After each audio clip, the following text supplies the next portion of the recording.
Friends, how on earth are you? If I haven't had the pleasure of meeting you, my name is Patrick Kirby. I'm the founder of Do Good Better Consulting. We're a firm out of here at Fargo that tries to help people not suck at fundraising anymore. I'm a 23-year vet in the nonprofit realm. I love these webinars because I get to see everybody who's like pouring in from across the country, very curious human beings about all things. Some of those have to do with writing, which is what we're going to talk about today. I'm very excited for you to spend some time with us today. Very grateful for you trusting us with 60 minutes of your brain power today. If you have not done so, please drop a who you are, where you're coming in from, and what organization that you're repping to in the comments. That's where we will have all of our questions for the day. So if you have something that's a burning question that you want to ask, if something doesn't make sense, I'm going to be watching the chat very closely, make sure that all of your questions get answered. And if we don't get to your question, we will make sure that we connect with you at some point and make sure that you get your question answered, even if it's well after today's webinar, which is going to be fun. Welcome, friends. I know a lot of you probably spend a great deal of time writing. I know that I do. I'm obsessed about it because I know somebody who loves writing and is more as obsessed about it than I am, which is our guest expert who's going to train with us today. I am delighted that you get to hear the genius that I have been singing praises for years and years and years. She's the only human being that I trust with our Do Good Better voice. Individuals who try to like help us navigate. She's my go-to human being, and it's kind of a coming out party for a brand new sort of rebrand on what she's up to here. Please, everyone, give a warm welcome to my friend Lonna Whiting of Garden Communications Company. Lonna, how are you today? I am fantastic. I'm so excited to be here. Thank you for having me. I'm pumped because this is something that I think a lot of individuals are like they're over their heads sometimes. Sometimes they think writing sucks. Sometimes they think it's a chore. I'm excited that you're going to dispel a lot of those myths and then really how you can use it to your benefit, whether it's a small nonprofit, regional nonprofit, small business, whatever you want to use writing for. Your perspective is delightful. So I am grateful to you. Some housekeeping items again. If you have any questions, drop them in the chat. I'll be making sure that everybody gets them answered throughout the day. If we don't get to them, of course, we will answer them later on. Feel free to ping whatever questions come up at all, and then we'll just navigate them as they see fit throughout the day. Lana, I'm going to throw it to you. I'm just going to sit here in the background, probably interrupt you an obnoxious amount of times with some thoughts and Thank you. some connected pieces. But I'm going to give the floor to you. You're the brilliant one here. I'm just helping navigate to everybody who gets to enjoy you. The floor is yours, my friend. Thank you, Patrick. I appreciate the beautiful intro. I hope I deserve it. So my name is Lonna Whiting, and I am the owner of Garden Communications. And yes, I just rebranded. I am a freelance writer and starting to scale a business, trying to help organizations like you do more with your communications, knowing that you don't have a lot of resources on your hands. So today we're going to talk about how to make writing a little less frustrating. And it's kind of a tricky conversation because there's only so much that we can do to make it totally not frustrating because it always kind of will be a little bit. But a little bit about me. So I'm a writer, editor, and owner of Garden Communications, and we really focus on that high value, high quality communications. So we're not talking about your daily social media posts. We're talking more about those really important foundational assets like appeal letters, landing pages, blogs, white papers, profiles, mission-driven moments, those kinds of things. That's what we really focus on, and we want to be able to enhance those experiences and make the process of creating them for your audiences a little bit easier. And really quickly, I wanted to share my values with you. And I know that's kind of a weird thing to do, but what I've been noticing as my own company evolves, that some of these values really do align so closely with, the mission-driven work that a lot of nonprofits do. And what we really try to do at Garden is to share our input and gather it from our clients, find balance in our work, rest when we can, have a little fun, and take pride in what we do. Because I think that I can't speak for all of you, but we work really hard and we work really hard with heart. So that's what really makes us kind of work really hard for you too. So we're going to cover today why you don't like writing, why writing less is more, and then we're going to talk a little bit about ways that you can simplify the process of developing communications and what you can do to maybe fix the review process, which is probably one of the biggest sticking points for organizations that have an executive team and a communications team, or maybe you're all of those things and it even gets more complicated. And then I'm going to tell you a little bit about what a newsroom mentality can do to your communications process as an option to improve those outcomes. And then we'll just end with some questions. All right, so why you don't like writing. And I want to kind of start with hearing from you. So there's a little bit of participation here. So what's the last thing you had to write that made you want to throw your computer out the window? Appeal letter. That did not take long. No. So Sean, I was waiting for grant writing. There it is. Mindy took or it. Grant, that's the thing. It's the bane of everybody's existence. I love that too.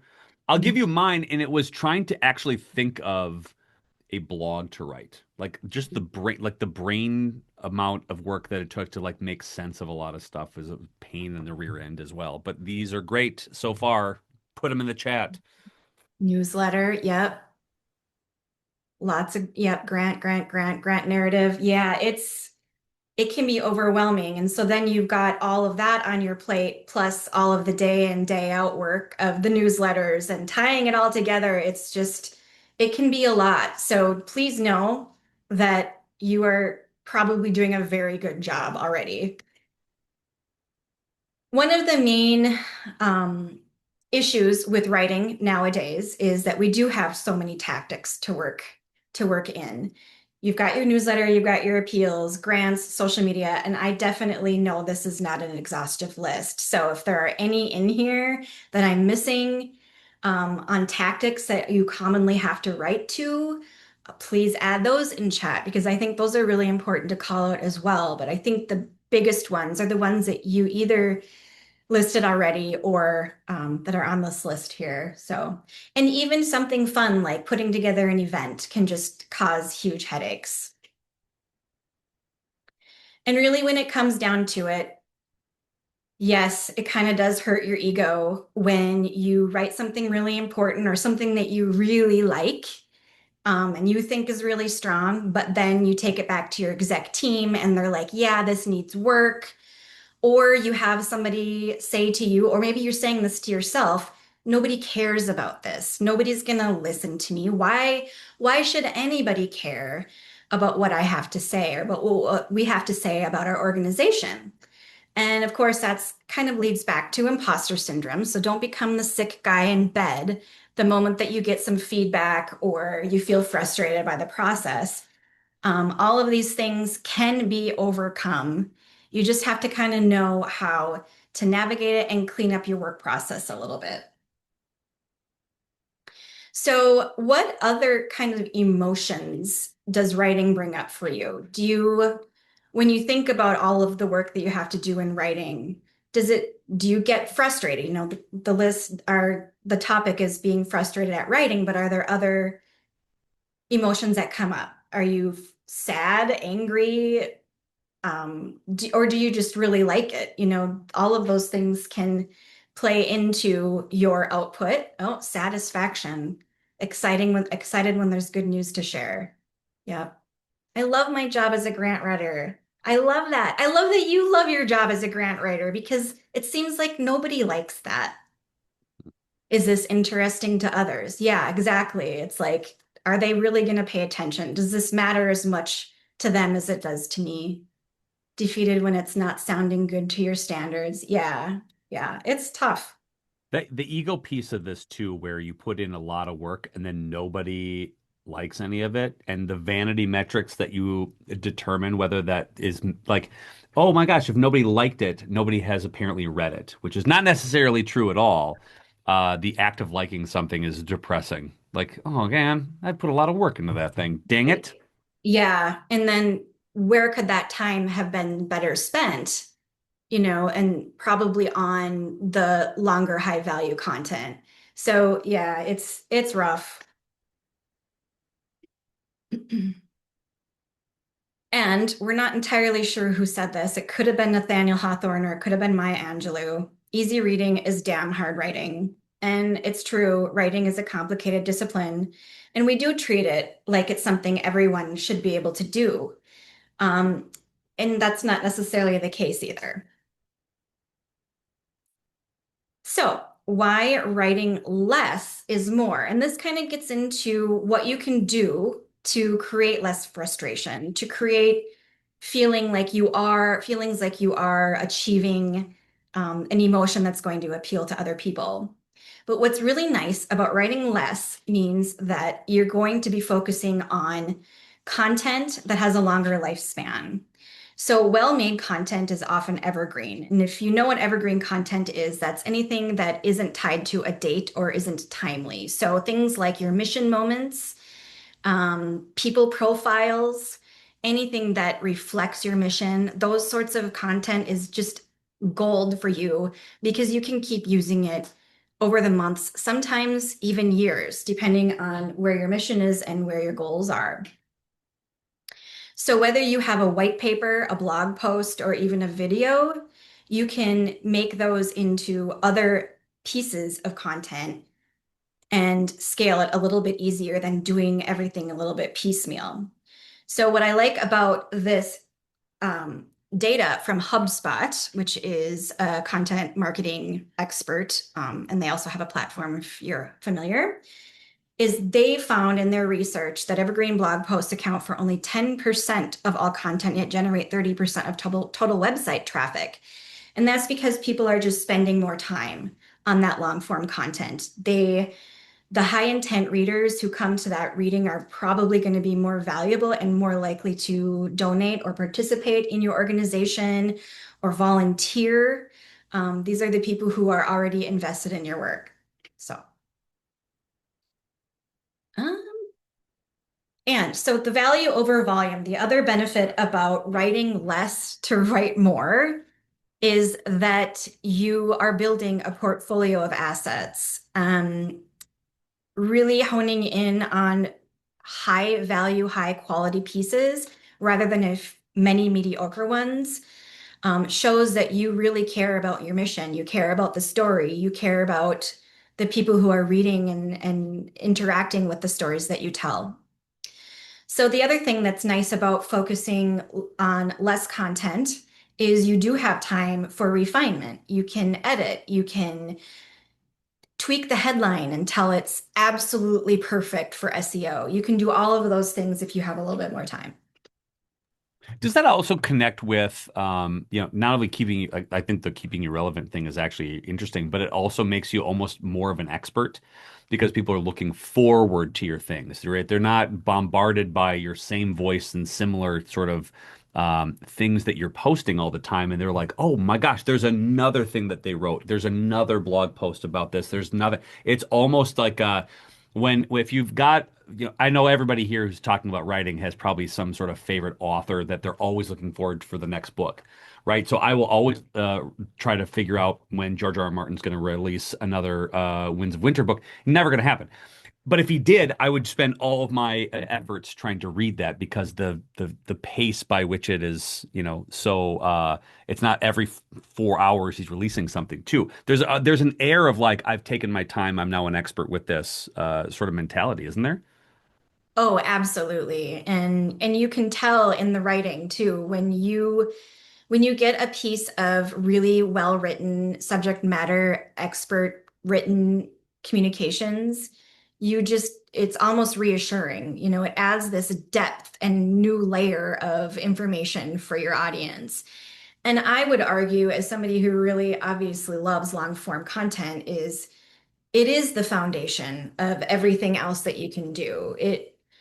Think of a garden, for example. You've got the soil and those long form pieces of content. They're like they're the nutrients in your soil. So anything that you plant in that soil is going to pop up whatever you want, whatever kind of flora and fauna you need to have for your organization. And so that's what's just really nice. It's thinking of it as a foundation, is really, really good. Okay, yeah, and going on and piggybacking off of that is just trust does keep you relevant.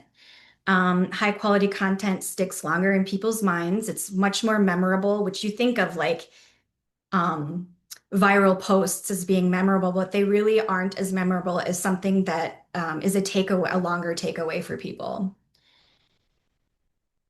The most relevant organizations don't shy away from producing long, pithy content that takes time and attention because they know the right people in their audiences are going to read. So you do want to save your energy for these people. That's where the donors are. Okay. So, weeding. What can we do to make you feel less frustrated, less concerned, less worried about word count, all of that thing? I'm looking back at some of the chat comments, making sure someone knows nothing about it, completely understands it. Yep. So weeding things out. And this is where it gets actually kind of fun because I'm going to tell you that you do have permission to get rid of some of your platforms. In fact, I encourage it. So just like in recycling and trying to save the environment, you can save your communications a little bit by reducing, reusing, and recycling. And this might be review for you, but I want you to take it as reassurance that if you are already doing something like this in your organization, you are spot on communicating the right way. And by reducing, reusing, and recycling your content, what I mean by that is you can take one piece of foundational pillar content, which could be a mission moment, it could be a people profile, it could be a fundraising campaign, and you're going to make that into 3 months of any kind of communication you need. You'll be able to take one piece of content, turn it into your newsletter, turn it into some emails, turn it into some social media posts. You might even get a video out of it. And that's how powerful starting with a piece of long form foundational content can be to your production process when you go back and you're wondering, what am I going to write about? I don't have a content calendar for the next month on social media. So you go back to your foundational communications, and all of a sudden you've got a whole garden to pick from essentially. And you can pick and choose. And just thinking about social media, I mean, one foundational piece can go so many different directions. And if you're concerned about being repetitive, just remember that people's attention spans are at an all-time low. And more than likely, you do need to post things several times for people to see them. So don't feel too bad about reusing it as much as you can either. It's your content, it's your story, it's you, it's your voice, it's your tone. Use it as much as you can. The other thing to remember too is the minute you get bored with your own content or your own story that you're repeating over and over again is just when people are learning about it and just when people are picking it up. Like Hmm. that exhaustive thing in the back of your brain, you're like, God, I've been telling the same very similar thing all the time. You're like, yeah, that's the point. It's Yeah. just when now they're all leaping and going, you know who has a really good story? Mhm. This person. It's because you said it 12 times. And that's Yeah, that you it's boring to you because you're in it, but it's not boring to everybody else. They're just finding out about it. exactly. And if they're just finding out about it, if they're not just finding out about it, they're being reminded of it. Oh, yeah, that's right. That's why I love this organization. And yeah, so it goes back to the also nobody who cares about this. Nobody's going to care about this. And that's absolutely not true. As much as you love your organization and your donors, for example, are the heroes of your story, bring them into it a little bit more. Give them the long story, give them the long version, make it epic. Okay, so a few things that we can do to kind of prune and shape what you're already doing is looking at some, not necessarily auditing your content, but just taking a look at where you could maybe get rid of some platforms that aren't necessarily working for you, or they're just causing too much frustration or too much work internally. So, what I do want to caution you on this one is that you do want to be very careful and strategic when you are weeding out anything like this because you don't want to lose something that could be potentially a place that is going to give you a lot more momentum in the future. So, really, you want to connect with somebody who is a little bit more of an expert in that arena, in the strategic arena, before you really do anything on this. But by all means, take a look at what you're doing right now and just see. I mean, what does your gut tell you? Is Instagram not working for you? Well, just because on Meta you can post to Facebook and Instagram, sort of, doesn't mean you have to. And so that's a really great example. So say you're not performing well on Instagram, but you're doing really well on Facebook. So when you go into Meta, and if you manage in Meta, you know how frustrating this is. You have to tag in Facebook, but then you have to go in and create a second post for content in Instagram. So you're actually creating two different pieces of communication under the guise that it's easier because it's under one platform. So you could save yourself some frustration if you're performing low on Instagram. See what happens if just don't post on there for a week and just see. Same goes for TikTok. If you signed up for TikTok and you got some good momentum, but it kind of died out, and now it's just this lingering thing, it's okay to just kind of let it go. But again, make sure that you're being really careful and strategic about it. And don't make any rash decisions just because you're frustrated. So,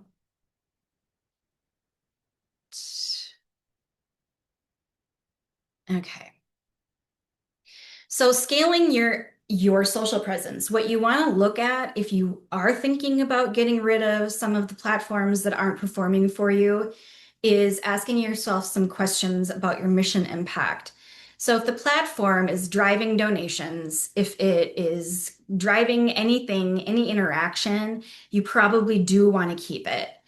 And if you can tie real world outcomes to it, like you're getting a lot of engagement, you're getting a lot of newsletter signups and things like that, then you probably do want to keep it. But if you aren't getting any of those things, then yes, maybe it does go in that compost pile.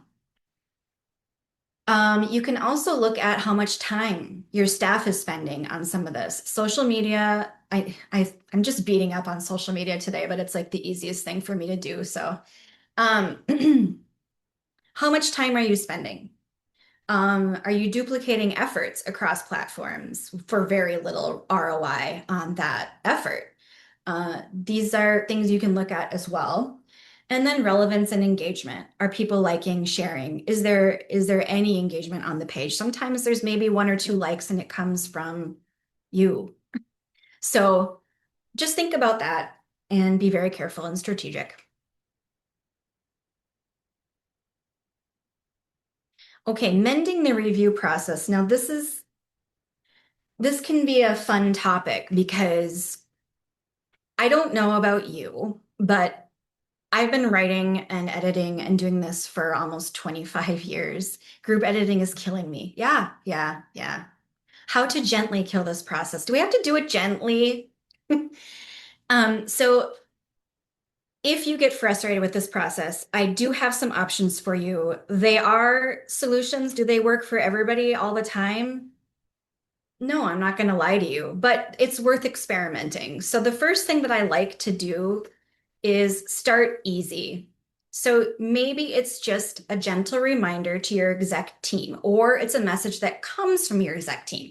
So I got a hold of this guy, Joel Schwartzberg. He is the author of Get to the Point, Simplify, Sharpen, and Sell Your Message. Great guy. He does a lot of national training for executive leaders, kind of in the same realm as I do, just a much bigger scale. And he says, where I work, a senior executive invited to a group edit will often say to her team, everyone, please work on this and share with me only the final draft. What I like about that is obviously it's taking one cook out of the kitchen, which is the executive director. But what I don't like about it is how many of your executive directors are going to be okay with that? How many executive directors are going to want to be hands off when they are at the top and making the decisions? And this can be difficult because a lot of executive directors or a lot of people on executive teams in nonprofits are naturally very good at writing too. They're just really good at communicating. And if you want to save time and sanity, you just have to clean up that process and you have to get alignment in your leadership team that this work needs to live in communications and be able to show them that you are the subject matter expert in communicating their subject matter expertise. So try this first, just do a simple nudge, see if that works. When it doesn't work, we can try something else. Can we just kind of go back to that first really thing?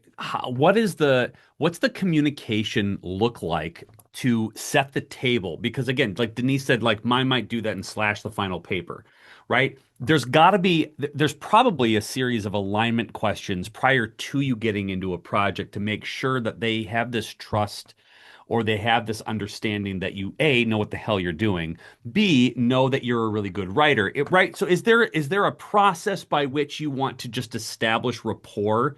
Because Mhm. I don't want anyone to feel like hey, at first you just need to like remind them that you know what the hell you're doing. This probably involves a little bit of communication prior to, right? It does. And actually, excellent segue, Patrick. You can embrace your inner journalist. And that's exactly what I do in my own writing practice is I treat, no matter how much I know about a subject, I treat it like it's the first time I've heard about it. Does it make me ask stupid questions to people? Yes. Do I feel stupid about it? Sometimes, yeah. But functioning as a journalist, journalists are naturally creative and they're also very skeptical, which makes them extremely good at finding where your audience is might you might start losing your audience basically. So functioning as a journalist gives you as a writer it gives you the reins really because what you do is you're going to conduct interviews with the subject matter experts who probably want to do the writing or don't have time to do it, or they're the group of people who have those massive group edits that make one tiny project last 6 months when it could have been like 3 weeks. And getting in front of those people, just like you're a journalist, just like you have an appointment with them, you're going to ask them the who, what, when, where, why, and how, and you're going to get all of the information out of their mouth before you write a word, because what that does is that combs everything that person was going to write. But now you have the control over what that messaging is. So suddenly you've got all the expert knowledge that you need to tell the story. And then ideally, that cuts back on the revisions because you've gone right to the source of information. So, what is also nice about embracing your inner journalist is you have a chance to revise and rework and improve the voice and tone of something in a way that probably will align a little bit better with your voice and your tone and the overall mission and vision and values that you present. So, in general, this helps. Um, this can be really effective for smaller teams. But really, what I encourage the most out of this entire process is just kind of being not playing dumb, being very curious and skeptical, asking just weird questions and maybe make yourself more comfortable by saying, I'm going to ask really dumb questions here when you interview someone, so then you feel better. I don't know. I do that a lot, actually. But I think that gives you another case where you get to have a conversation with your executive director, your board chair, whoever you're writing for, and whatever the voice is. What are some of the random words that you use? What are some of the random punctuations that you constantly talk with your colleagues about? I know, and I will be the first one to admit, and Lana is very intimate in knowledge about this, about me, is I use exclamation points to the point of visually frustrating her when she works with me. Why do you use so many exclamation points? Why are you using it here? Please tell me why you need six of them. Like I had that conversation. But on the same token, it was a really great use of our time together when we were working, on a couple of projects to say, that's kind of his personality. It's kind of highly caffeinated. The exclamation point works. You can then infuse that into your editing process so it sounds more it sounds almost identical to the voice that you're trying to match.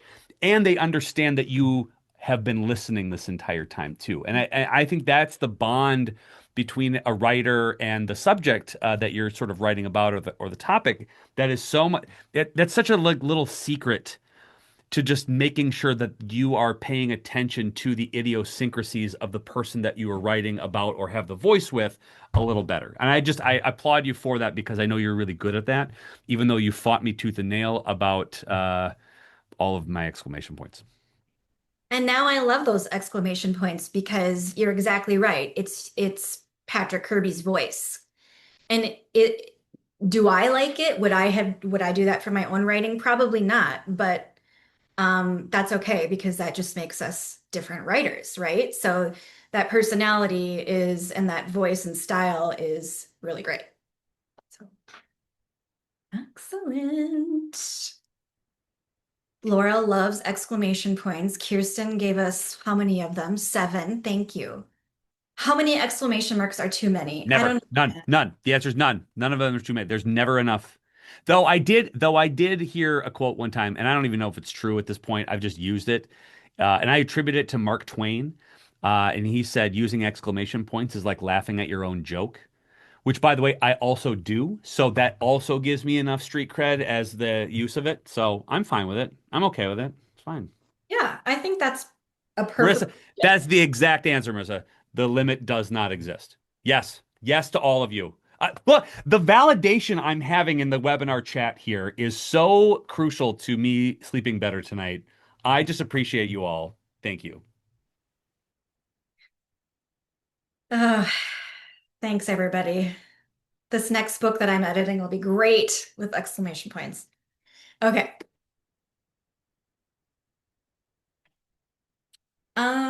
Saving your sanity. The other thing that happens when you apply kind of a journalist creativity or curiosity to your work, you kind of have a little bit more energy about it. I think when you approach it from a place of newness, even in your own mind and heart, you will start to feel like you are creating such meaningful content for your organization because you are. And you're really building sustainable content too, especially in that long form work. So that can last months and sometimes even years. There are some pieces that an organization I work with, we've been using the same content for 5 years in some areas, in or longer. So it's an investment in a different way, but it's a much more high value investment.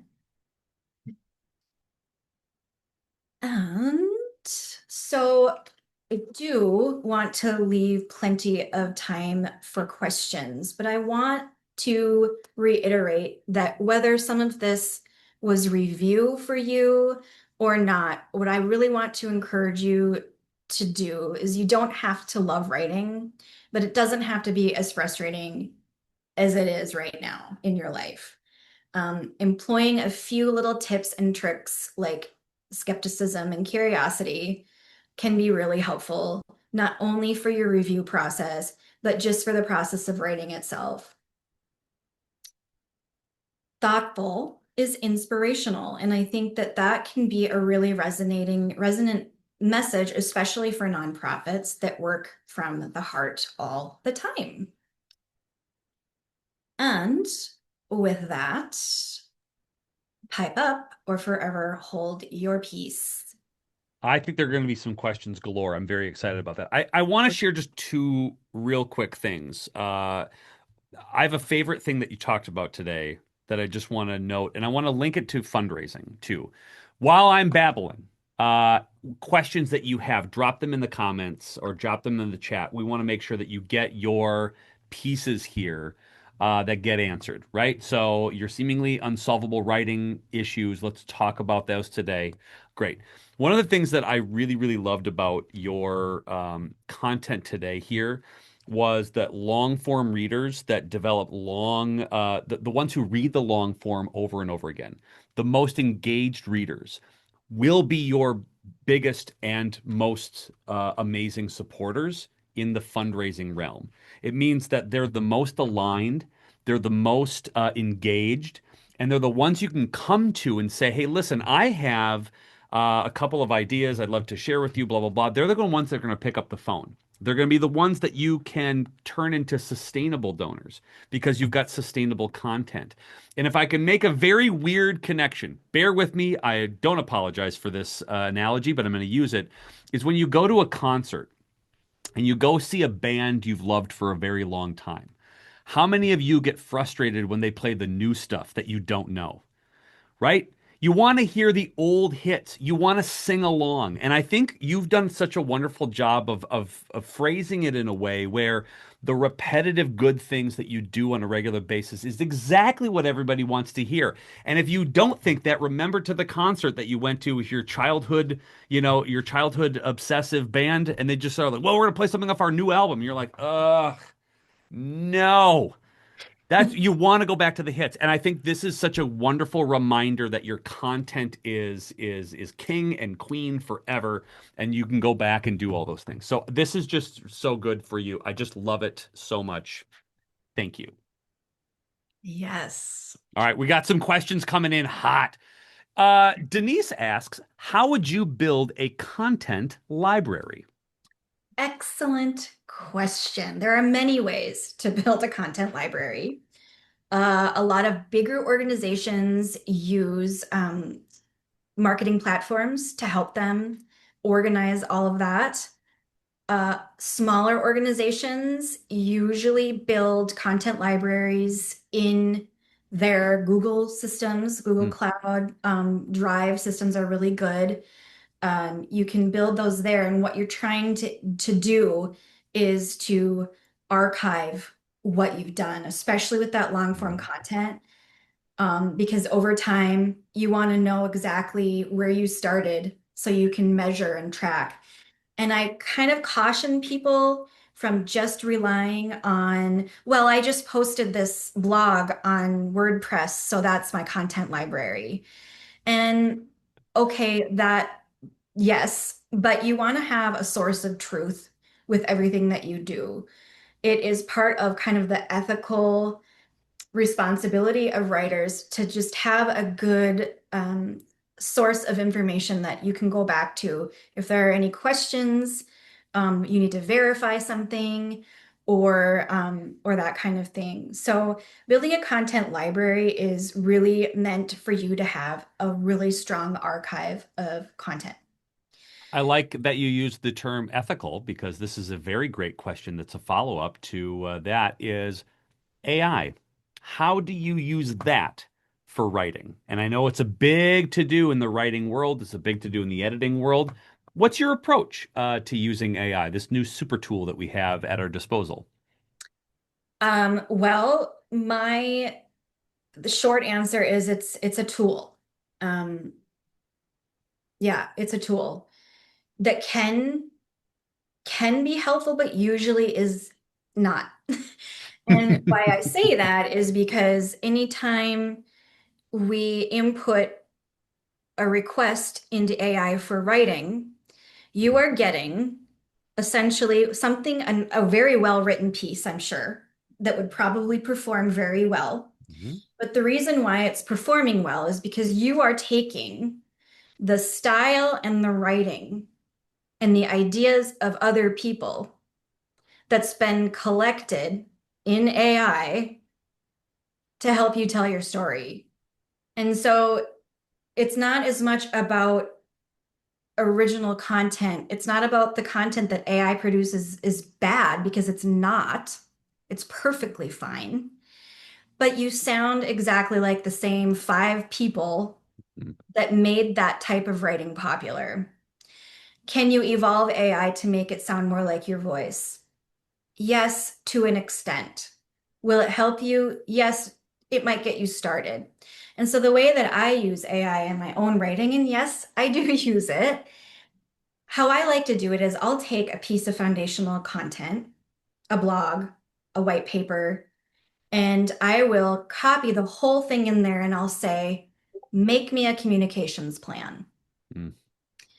And or make me a communications plan that has social media, that has another blog, that has a video, that has all the assets that you need. And it's going to pop out a pretty impressive form or format for you, a whole calendar. And what you can do with that then, and this is great, is you can weed out the stuff that's irrelevant to you. And then you put in what is relevant for you. And you've saved yourself a lot of time constructing the plan for your content in a way that makes pretty good sense. But the responsibility of making the writing high value and high quality, that should really come from you. That should come from your mind and your heart because those stories are human stories. And we want humans to be able to say them and to be able to tell them and share them. To reiterate your point too, Lana, if you are a fundraiser or you're anywhere in the public square and you're repeating the story that an AI wrote, the BS meter on a lot of people are going to go, that did that? Is that a thing that happened? You can tell very much, unless you are the most expert storyteller of all time, there it is, that that's not a real thing that happened. Or, and then they can tell how passionate you are about a story that happened or an impact or a piece of content that you know comes from the heart. There's a difference in how you tell that story, how the conclusion goes, than it is just repeating a recycled, sort of created, not necessarily authentic piece of content that was generated from AI. I think the brilliance of yours is that you use it as a brainstorming tool. You get to refine it yourself, add your sprinkle of, and the bulk of it coming from what actually happened and from your heart and your head. And then poof, you can have a nice little balance there, which is really nice. That's a beautiful way of saying those things. Juliet asks, and actually, this is kind of a statement, and I think I'd love your thoughts on this too. She says, I feel like there is a value in developing and even changing the voice or personality through which an organization's content is conveyed. But having a conversation, that conversation, super challenging. Any Mm. tips on how to engage that type of thing? So let me just ask a clarifying question. Mm. Are we talking about like segmenting audiences here? Like, I would say just maybe even just shifting the tone of an organization, right? So maybe even getting a little bit more either dynamic or over, like just kind of shifting from maybe highly scrubbed to maybe even a more personalized conversationalist mode. Even that conversation to have with your leadership team is pretty difficult. How do you maybe navigate some of that? well, I think that changing the voice and style for your organization really depends on what kind of brand you have. Mm. If you are, for example, one of my values is mirth, which because I like to laugh. If Also, I great word. I just want to Yeah, like compliment you. That's a great word. Yeah. yeah. I like to balance serious with humorous, but sometimes that isn't appropriate. So you kind of need to go back to your values and your mission, and can you have a little fun? Can you change the voice a little bit? Yeah, you can. I think one way to get around that is you could have different people writing different pieces. So, say an executive director has something to say, that person might have the kind of voice that you are looking for in a piece that's going to help you strategically. Um, you could hire somebody to help Mm-hmm. do something and develop something that might be a little different for you.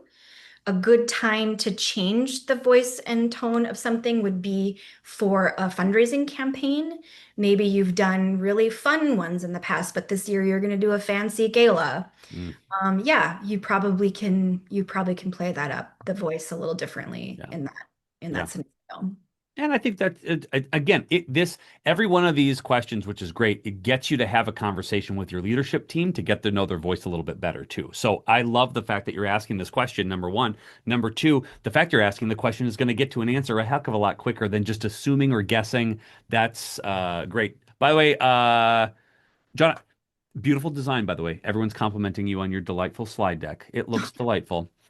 Melanie writes, I work for a very small shelter, and the two people who help review for content have no spelling or grammar skills. Ruh-roh. They AI everything to death, and sometimes the end results takes away from what we need to say and doesn't sound plausible. I tell them it's a tool and not to rely on it or rewrite everything, but it falls on deaf ears. One's the new executive director, and it's hard to tell him that it sounds terrible. Whoa, help! How do you help that? Oh boy. Um, This also feels like we need a therapy session, so I think that actually might work as I well. know. Well, there's a lot of research coming out that we're being told not to accuse people of writing using Mm. AI, because it's complicated, but there's a lot of research coming out about that. And one of the ways that I would probably do that is, I'm not sure your role in the organization, but I would edit their work and improve it using the writing of your organization, the voice and tone of your organization. And I would just go ahead and humanize it myself. And I, this is just me, but Mhm. I would be very gentle with that conversation and just say, here's my concern about the way that we're presenting this information. It's not that it's bad information. I just think we can do better with it. Um, the other thing you could do is send them my way. I can Yep. help explain and I can walk them through some of the data and research that I've been looking at with the implication of using AI so heavily in their organization. So, You could also, I mean, to your point, you could also have a conversation with them to say, you know what? I love it when you tell a story like this. It's the most engaging thing that you do, and I would love for you to write or create in a way that you speak about this, this, and this. Almost like compliment them to death and like lead them down that path a little bit. That right. actually might be a helpful way to approach some of those pieces there too, because I think such a challenging personnel question. Well, you're right. It So, is. yeah. Uh, the other thing too, and this is something I didn't include in the presentation because it was getting a little complicated, but Mhm. the role of an editor. And Mhm. this is kind of this is a sweet spot for I think a lot of smaller teams is if you hire an editor, I do this work, for example, you hire that editor to do that work for you. And you come back and you say, "Hey, I had a professional take a look at this, and Mhm. here's their feedback." Yeah. And so then it's not on you. Yeah. It's on Yes. somebody like me. Yeah. Definitely. I like that. That's great. Yeah. I love this question, and I love asking this question. Amid our conversation, I was taught that you shouldn't use a preposition to start a sentence. Guess what I did there? Is that acceptable in writing a grant narrative to emphasize a point? Great Yes. question, Carol. Yes. I love it. Simple. Absolutely. I Yeah. think that I have a saying, I say grammar is the least of your problems. Hmm. So, if somebody comes at you for that, or because you use an Oxford comma or you don't use an Oxford comma, they're just projecting their own anxieties on you. Just Hmm. write the way you think that it's going to have the maximum impact. And if that is using a preposition at the beginning or the end of a sentence, absolutely go for it. Do it. Do Use it. passive voice. Use passive voice. Absolutely. Why not? You don't have to listen to any rules. Love that. Jennifer asks, great question, by the way. Any tips for telling client stories without falling into poverty porn? Great question. Mhm. This is, I think, a lot of sensitive organizations. Let's just say rape and abuse, child abuse, really hard conversations to have with your donors, your supporters, the mass public. It is really easy to slip into the, you know, look at these poor, arms of the angel song storylines that I think are really, I don't want to say lazy. Screw it. I'm going to say it. They're lazy. How do you not fall into that poverty porn writing? How do you do that? Well, I mean, first, I guess my question is, what's wrong with it?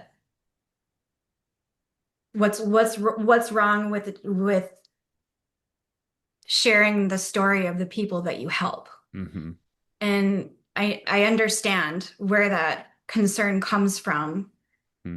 But to filter the stories of the people that you help to make it seem less evocative is almost like not trusting your readers a little bit. And could be maybe reducing the effectiveness of your story. Hmm. Having said that, if you want to take a client story, something that's what did you call it? Poverty porn. Poverty porn. Hmm. You could take that and you can turn it around into a positive Hmm. by um, discussing first and foremost, you can flip your narrative. You can first and foremost focus on the success of it. Do you want to do that for like an appeal letter or something? Hmm. Probably not. But if you're just writing a people profile and it feels icky to you, start with the positives first. Yeah. Yeah. Yeah. And almost put it on these are the individuals that helped make this a reality, and then circle back, here's the reality. Right. Hmm. So your lead in is a little bit different. I kind of subscribe to your comment there too, Lana, which is if you scrub away some of the seriousness, you kind of scrub away the importance of your mission because we're not being faithful or honest or transparent about what actually is happening. And I think that it sucks, but you're going to find the more passionate human beings while you write. You're going to find, like, I think reality is the thing. Now, don't mention names, don't mention ages, don't mention, like, you got to protect that. But I Right. think Yeah. scrubbing away from the story, I think, is not necessarily the answer to that, even though they might be tough conversations. And it is, you're searching for people who have the audacity to solve the major problems that a lot of these things are. And people who will read that to go, I'm disgusted enough this happens. I need to put a stop to it. Find those champions. Find the Hmm. people who are obsessive enough to go, this can't stand. I want to help this, and this. Hmm. So I really like that. Oh, I think we would like to start Taylor asks, we would like to start a newsletter for our hospital. I'm not even sure where to start this or what kind of content to have. Any tips? Oh, newsletters are my favorite. Mm, So it depends on what you already have going on. If you have blogs already, hmm. that's good fodder for newsletter content. If you have an event coming up, that's a great way to get people in the door. If you have profiles of nurses or practitioners that you want to highlight, all Mm, of that, any company news, you could even do updates on vaccination deadlines or anything that has to do with what your hospital is doing, and then going back and just discussing the mission and how giving you a vaccine calendar is part of the mission of making people healthier. mm, So looking for timely content, but then starting to develop some evergreen content. Maybe there's a patient success story. Maybe there's um, a donation drive that you did and you collected a bunch of toys at Hmm. Christmas and all that. Those are things I think that healthcare stakeholders are interested in doing. And that's the kind of content that builds so much relevance in your organization. Hmm. And being able to communicate it regularly, whether that's weekly or monthly in a newsletter, yes, it's going to be, you're going to have that question, who's going to care? Who's going to read this? Well, I'll tell you, I sent a reminder email out for this webinar beforehand to 170 of you, and 55 opened within 5 seconds. So people open. Yep. So know that you know what you're doing and trust it. Another thing that is great about newsletters is you can outsource that if your team doesn't have time. I do a lot of newsletters for organizations, and there's lots of people like me who do it too, Hmm. that can manage it for you, create the content, and then help you deploy and assess the analytics that come in behind it.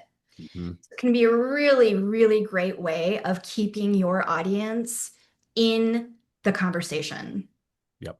It's great advice. And again, if you are doing solicitations, if you're fundraising, please don't have every single newsletter be a plea for money.